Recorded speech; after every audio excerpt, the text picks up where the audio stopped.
pinag-uusapan, ikaw ay chinichismis.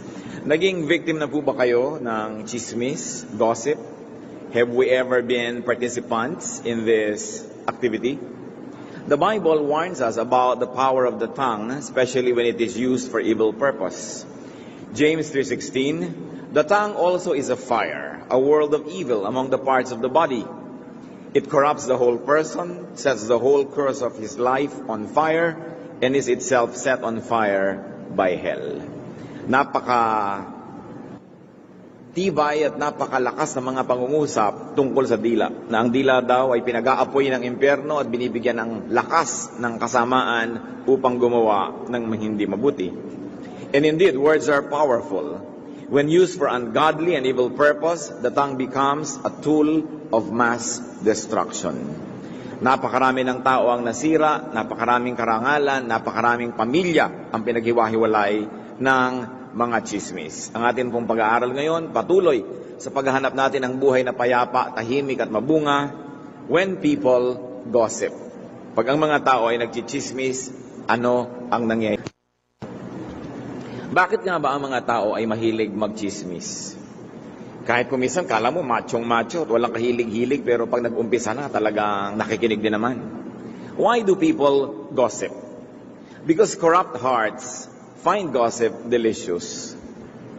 Ang puso na liko, ang puso na malayo sa Diyos, ang pusong tinananahanan ng kasalanan, ay nasasarapan sa chismis. Proverbs 18, verse 8, the words of a gossip are like choice morsels. They go down to a man's inmost parts.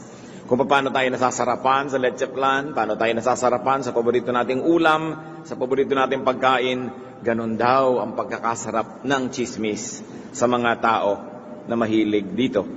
Kaya naman, nauubos ang panahon, talagang nilalaan ng maraming lakas, nagbabiyahe, nagte-text, nag-i-email para lang sumali sa ganitong mga gawain. At ito ay tinagalog, Kawikaan 18:8, ang chismis ay masarap pakinggan, gustong-gusto ng lahat na pag-uusapan. Pagka ang puso ay malayo sa Diyos, malapit sa chismis. Kaya atin agad itong isipin, kung mahilig ako dito, ibig sabihin may problema ang aking espiritu. Proverbs 10:23, a fool finds pleasure in evil conduct. Ang tao daw na hangal, ikinagagalak ang mga maling gawi at mga gawa. Gossip feeds a person's evil side. Ang bawat tao ay may mabuting bahagi ng kanyang puso at may masamang bahagi nito.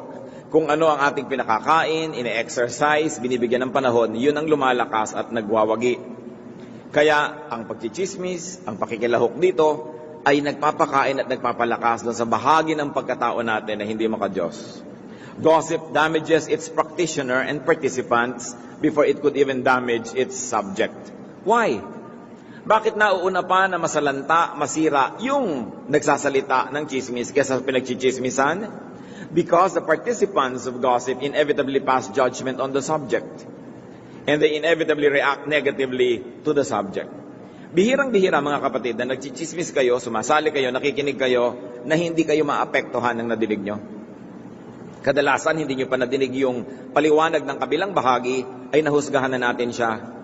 Kung yung nagchichismis ay galit sa kanya, kung mababa ang pagtingin sa kanya o pinapababa siya nung nagchichismis, nadadama yung nakikinig. At kahit sa hukuman, kahit ka pa nakapatay ng tao, kahit ka pa may ginawang masama, hindi ka pa kinikilalang guilty hanggang hindi ka nalilitis. Pero sa hukuman ng chismis, walang judgment, walang fairness, walang justice, puro judgmentalism lang. Dahil hindi nadidinig yung taong pinag-uusapan, pero napapatawa na siya ng hatol. Kung siya ba'y masama o hindi, siya ba ay guilty or not. And usually, of course, the verdict is guilty. At bakit naman nadadamay at napapasama yung nagchichismis? Kasi nagiging judgmental ka. At isa yan sa mga pinagbabawal ng Panginoong Jesus, yung maging judgmental ka. Sabi, judge not that you be not judged. It is a challenge. When you hear a story or a gossip, chances are you will take the side of the storyteller. Unless you really know the other side of the story, or you really are very much involved with the subject of that story, chances are you'll be swayed. Kaya isa yan ang teorya ng communication. Yung naunang nagsabi, kadalasan yun na yung nakakampihan. Kaya dapat pinag-iingatan. Why else do people gossip? Because gossip is a form of criticism. Gossip is a way of putting others down. Ang nagchichismis actually ay namimintas. Ang nagchichismis ay gumagawa ng magagawa niya para pababain ang kalagayan nung pinag-uusapan.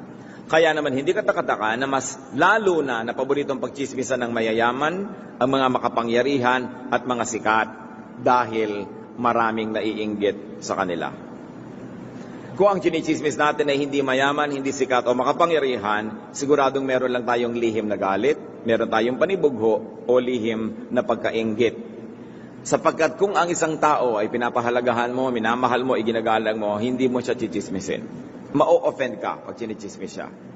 Kaya sinusuri din ng tao ang kanyang sarili, bakit ko nga ba enjoy madinig na si ganun palang artistang kaya ganda-ganda, bulok pala ang kalooban niya. Bakit ba ako natutuwang marinig at ipamalita na yung ang yamang-yamang pamilya na yun broken home pala at sila pala ay dysfunctional family. Kadalasan kasi ng pagchichismis ay pahayag ng pagkainggit. At dahil hindi ka makabawi, hindi ka makaganti, hindi ka makatabla sa kanila, dinadaan mo na lang sa salita para kahit man lang sa salita mapababa sila at inaasahan mong sa pagpapababa mo sa kanila ay mapapataas naman ang iyong sarili. There's a very deep psychological reason why people love to gossip.